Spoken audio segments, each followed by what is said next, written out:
পরম করুণাময় মহান আল্লাহ তাআলার নামে শুরু করছি, যিনি অত্যন্ত মেহেরবান। নমরুদ ছিল প্রাচীনকালের এক কুখ্যাত বাদশাহ। পৃথিবীর ইতিহাসে যেই সমস্ত শক্তিমান ও ক্ষমতাশালী রাজা বাদশাহ মহান আল্লাহ তাআলার পরম শত্রু ও চরম অবাধ্য ছিল, নমরুদ ছিল তাদের মধ্যে অন্যতম। নমরুদ বাল্যকাল থেকেই অত্যন্ত দুরন্ত সাহসী এবং কর্মঠ ছিল, যার ফলে অতি অল্প বয়সেই বেবিলিয়নের অধিপতি বাদশাহ জোহাকের প্রধান উজিরের পদ অলঙ্কৃত করতে সক্ষম হয় এবং তার ভাগ্যও ছিল প্রথম থেকেই অত্যন্ত সুপ্রসন্ন। তাই সে কিছুদিনের মধ্যেই প্রধান উজিরের পদ থেকে বেবিলিয়নের বাদশাহ হয়ে যায় এবং তারপর নিজের যোগ্যতা বলে তার ধন দৌলত এবং প্রভাব প্রতিপত্তি অতিমাত্রায় বৃদ্ধি করে ফেলে। এত বড় বিশাল সাম্রাজ্যের একচ্ছত্র অধিপতি হবার কারণে সে এতটাই বেশি মাত্রায় গর্বিত হয়ে পড়ল যে ধরাকে সরাজ্ঞান করে সে নিজেই নিজেকে খোদা বলে দাবি করে বসল। সে এইরূপ ঘোষণা দিল, আমি তোমাদের খোদা। নমরুদের দাপট এবং ক্ষমতার ভয়ে সেই দেশের জনগণও তাকে নির্দ্বিধায় খোদা বলে মেনে নিল এবং তার মূর্তি বানিয়ে ঘরে ঘরে স্থাপন করে সেই মূর্তির পূজা করতে লাগলো। নমরুদের রাজ দরবারের শান শৌকত সেই সময় এত বেশি ছিল যে দুনিয়ার কোনো রাজ দরবারই তার সঙ্গে তুলনীয় ছিল না। ইতিহাস সাক্ষ্য দেয় যে সর্বকালে বা সর্বযুগে সমগ্র দুনিয়ায় সর্বশ্রেষ্ঠ চারজন বাদশাহ ছিল। এদের সমতুল্য বিশাল সাম্রাজ্যের মালিক এই দুনিয়াতে আর কেউ ছিল না। এদের দুইজন ছিল মুসলিম এবং বাকি দুইজন ছিল বেদিন। বেদিন দুইজন ছিল নমরুদ এবং ফেরাউন এবং মুসলিম দুইজন ছিল হযরত সুলাইমান আলাইহিসসালাম এবং বক্তে নসর।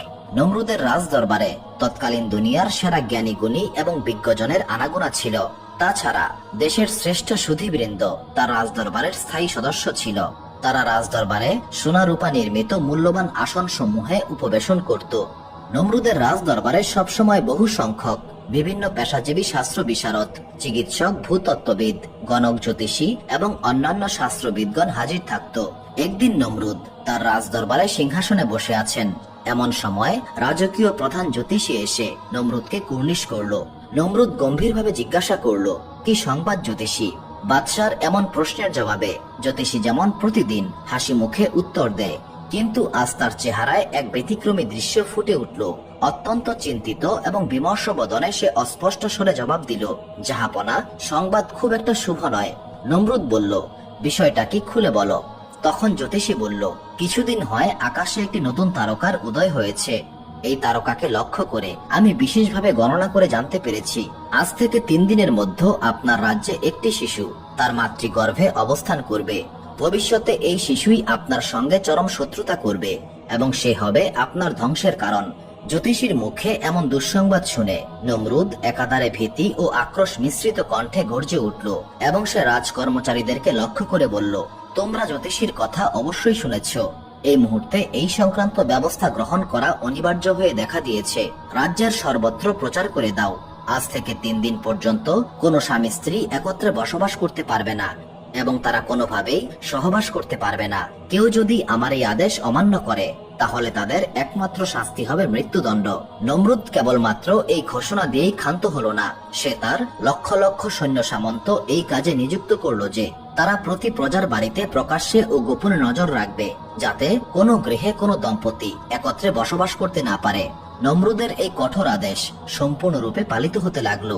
তাছাড়া তার রাজ্যে এমন কারো সাহস ছিল না যে তার আদেশ অমান্য করে। মহান আল্লাহ তাআলার কুদরত এবং ইচ্ছার বিরুদ্ধে কারো কিছুই করার নেই। সে যে অবস্থার মধ্য দিয়েই হোক না কেন, মহান আল্লাহ তাআলা তার ইচ্ছাকে সফল কাম করবেনই। নমরুদের ফরমান সারা দেশেই যথাযথভাবেই পালিত হচ্ছিল। সমগ্র দেশের কোনো দম্পতি এই 3 দিনে একত্রে থাকতে পারেনি, অথচ মহান আল্লাহ তাআলা যা ইচ্ছা করেন তা অনায়াসেই ঘটে গেল। বাদশাহ নমরুদের এক দেহরক্ষীর নাম ছিল আজর। সে প্রত্যেক রাত্রে নমরুদের শয়ন কক্ষে প্রহরীর কর্মে নিযুক্ত থাকত এবং তার স্ত্রী বাড়িতে একাকী রাত কাটাত। যেদিন নমরুদ এই কঠোর ফরমান জারি করল, সেদিন ঘটনাচক্রে আজরের স্ত্রীর মনে সহবাসের ইচ্ছা জাগ্রত হলো। সে মধ্যরাত পর্যন্ত একাকিনী বিছানায় পড়ে ছটফট করে কাটিয়ে দিল, কিন্তু তার আর সহ্য হলো না। সে অস্থির হয়ে বিছানা ছেড়ে স্বামীর সঙ্গে সাক্ষাৎ করতে বেরিয়ে এলো। আজরের স্ত্রী একাকী রাত কাটায়, এই জন্য তার গৃহে পাহারা দেওয়া বা তার প্রতি নজর রাখার বিষয়টি কারো কাছে প্রয়োজনীয় মনে হয়নি। তাই আজরের স্ত্রী নির্বিঘ্নে গৃহ থেকে বের হতে সক্ষম হলো। পক্ষান্তরে নমরুদের শয়ন কক্ষের দরজায় প্রহরী আজর বসে বসে সময় ক্ষেপণ করছিল। অনুকূল পরিবেশ ও অবস্থার প্রভাবে সেই দিন আজরের মনেরও একই অবস্থা দেখা দিল। তার শুধুই মনে হচ্ছিল এই সময় যদি একটা বার তার স্ত্রীর সঙ্গে দেখা করা যেত তাহলে সে কতই না আনন্দ পেত। কিন্তু মনের ইচ্ছা মনের মধ্যেই গুমড়ে মরছিল, বাসনা পূরণ করার কোনো উপায় ছিল না। এইদিকে আজরের স্ত্রী রাজপ্রাসাদের দরজায় এসে দেখতে পেল দরজায় নিয়োজিত প্রহরীরা তাদের জায়গায় বসেই ঘুমাচ্ছে। অতএব সে সম্পূর্ণ বিনা বাধায় অন্দরে প্রবেশ করে স্বামীর সঙ্গে সাক্ষাৎ করল।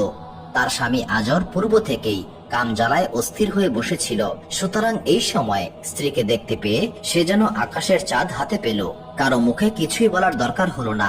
আজর তৎক্ষণাৎ উঠে ঘুমন্ত বাদশার পাশের কক্ষে স্ত্রীকে নিয়ে গিয়ে তার সঙ্গে সহবাস কার্যে লিপ্ত হলো।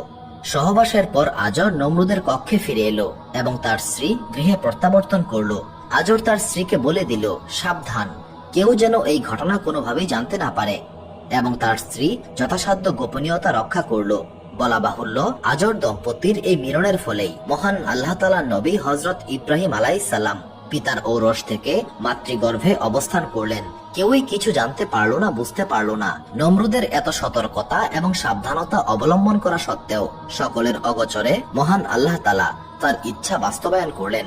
3 দিন অতিবাহিত হবার পর সেই জ্যোতিষী রাজ দরবারে এসে নমরুদকে বলল, জাহাপনা, আপনার এত সাবধানতা ও সতর্কতা সত্ত্বেও আপনার সেই চরম শত্রু মাতৃগর্ভে অবস্থান করেছে। এই ভয়ঙ্কর ও বিস্ময়কর সংবাদ শুনে নমরুদ বিশেষভাবে চিন্তিত হয়ে পড়ল। কিছু সময় সে চিন্তা করে বলল, আচ্ছা, আমি এখনই এর ব্যবস্থা করছি। সে তৎক্ষণাৎ রাজ্যের সর্বত্র ঘোষণা করল, এখন থেকে আগামী 1 বছরের মধ্যে এই রাজ্যে যত শিশু জন্মগ্রহণ করবে তাদের প্রত্যেককে যেন হত্যা করা হয়। এই নির্দেশ অমান্যকারীর শাস্তি হবে মৃত্যুদণ্ড। নমরুদের আদেশে তার কর্মচারী, অনুচর, সৈন্য সামন্ত সকলেই তন্ন তন্ন করে খোঁজ নিয়ে 1 বছরের মধ্যে যত শিশু জন্মগ্রহণ করলো সকলকেই হত্যা করলো। দেশের লক্ষ লক্ষ শিশু অকালে প্রাণ হারালো। মহান আল্লাহ তাআলার অসীম কুদরতে আজরের স্ত্রী যে অন্তঃসত্ত্বা হয়েছে তা কেউই বুঝতে পারলো না। এমনকি প্রসবের পূর্বক্ষণ পর্যন্ত কেউ জানতে পারলো না। তার গর্ভের কোনরূপ লক্ষণই প্রকাশ পায়নি। নির্দিষ্ট সময়ের পর আজরের স্ত্রী খুব সাবধানে নিকটস্থ একটি পর্বতের গুহায় গিয়ে সন্তান প্রসব করলো এবং বিষয়টি সম্পূর্ণ গোপন থাকলো। সন্তানটিকে ওই পর্বতের গুহাতেই রেখে দিল। তবে আজরের স্ত্রী প্রতিদিন অতি গোপনে একবার ওই গুহায় গিয়ে নিজের সন্তানকে দেখে আসতে লাগলো। মহান আল্লাহ তাআলার অশেষ মেহেরবানি, ওই নবজাতকের হাতের একটি আঙ্গুল থেকে দুধ এবং আরেকটি আঙ্গুল থেকে মধু নির্গত হতে লাগলো এবং শিশুটি তাই পান করে লোকচক্ষুর অন্তরালে বড় হতে লাগলো। ধীরে ধীরে তার বাকশক্তির সঙ্গে তার কিছু জ্ঞান বুদ্ধিও হলো। তথাপি তার মা তাকে নমরুদের ভয়ে পর্বতের গুহা থেকে বাড়িতে আনতে পারছে না, বরং নিজে গোপনে গুহায় গিয়ে তাকে দেখে আসে। মহান আল্লাহ তাআলা পৃথিবীর বুকে যাকে প্রধান এবং বিশেষ নবী রূপে মনোনয়ন দিবেন তাকে তিনি বাল্যকালে সাধারণ বালকদের মতো রাখতে পারেন না। তার মধ্যে নানা প্রকার বৈশিষ্ট্য এবং স্বতন্ত্রতা ফুটে উঠবে, এটাই স্বাভাবিক। সুতরাং হযরত ইব্রাহিম আলাইহিস সালামের মনে অতি স্বাভাবিক কারণেই নানা বিষয়ে অনেক প্রশ্নের উদ্রেক হতে লাগলো। এক সময় সে কথায় কথায় তার মাকে জিজ্ঞাসা করলো, আচ্ছা মা, আপনি বলুন তো আপনার প্রতিপালনকারী কে? তার মাতা জবাব দিলেন, তোমার পিতা আজর। বালক আবারও প্রশ্ন করলো, আচ্ছা মা, আমার পিতা আজরের প্রতিপালক কে? তখন তার মা বললেন, বাদশাহ নমরুদ। বালক পুনরায় জানতে চাইল, নমরুদকে কে পালন করে? ইব্রাহিম আলাইহিস সালামের মা এই কথার কোনো জবাব দিতে পারলেন না। তিনি ঘরে ফিরে তার স্বামীর কাছে সন্তানের এই সমস্ত প্রশ্নের কথা খুলে বললেন। আজর জ্ঞানী ব্যক্তি ছিল।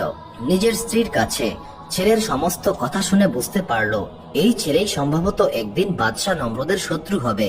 শুধু তাই নয়, ইব্রাহিম আলাইহিস সালাম এখন বেশ বড় হয়েছেন। সুতরাং মায়ের আদেশে সে দিনের বেলায় পর্বতের গুহায় থাকলেও রাতের বেলা বাইরে এসে প্রাকৃতিক দৃশ্য দেখেন।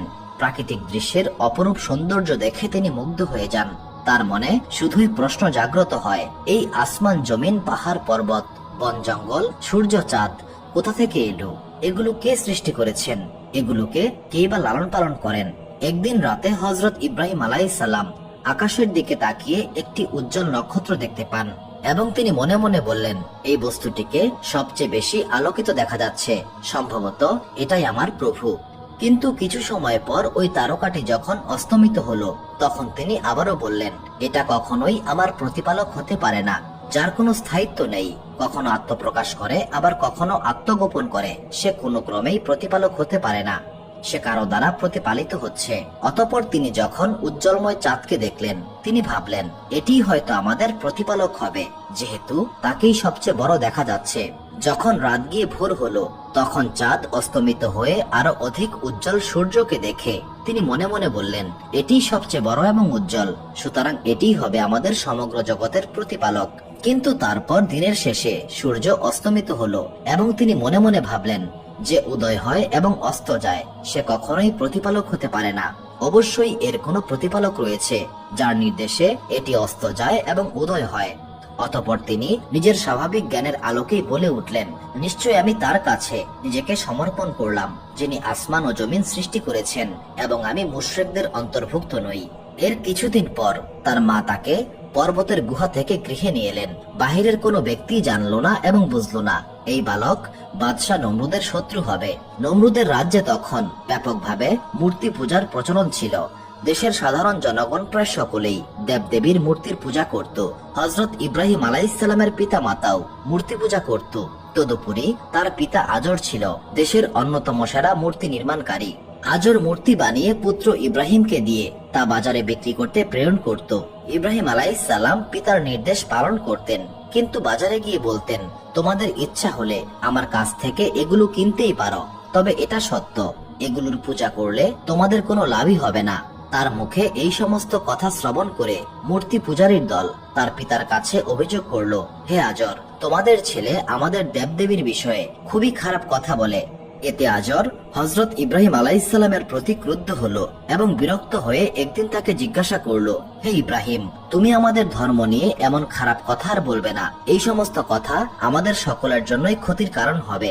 তখন ইব্রাহিম আলাইহিসসালাম তার পিতাকে লক্ষ্য করে বললেন, আপনি এমন বস্তুর পূজা কেন করছেন যে চোখে দেখে না, কানেও শোনে না? এরা ভালো মন্দ করার কি শক্তি রাখে?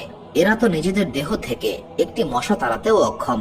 ইব্রাহিম আলাইহিসসালামের কথা শুনে পিতা ধমক দিয়ে বললেন, ইব্রাহিম, তুমি আমাদের দেবদেবীদেরকে অপমান করছো।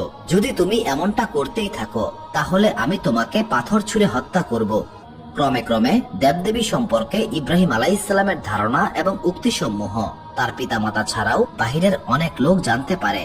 তারা তার উপর অসন্তুষ্ট হয়ে তাকে শায়েস্তা করার জন্য বাদশাহ নমরুদকে এই সমস্ত ঘটনা বলে দিল।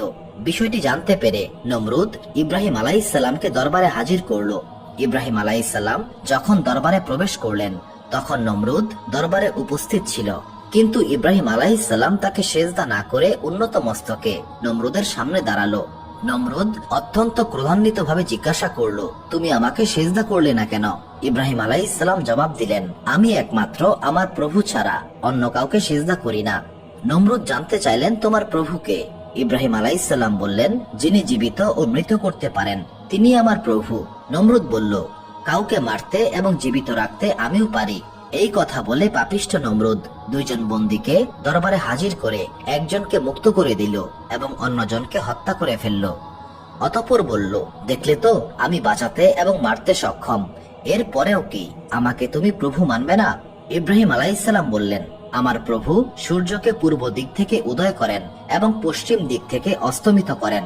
যদি তুমি সত্যি খোদা হয়ে থাকো তাহলে সূর্যকে পশ্চিম দিক থেকে উদয় করে দেখাও। নমরুদ এর কোনো জবাব দিতে পারল না, সে চুপ করে থাকলো। অতঃপর ইব্রাহিম আলাইহিসসালাম চুপচাপ রাজ দরবার থেকে বের হয়ে আসলেন।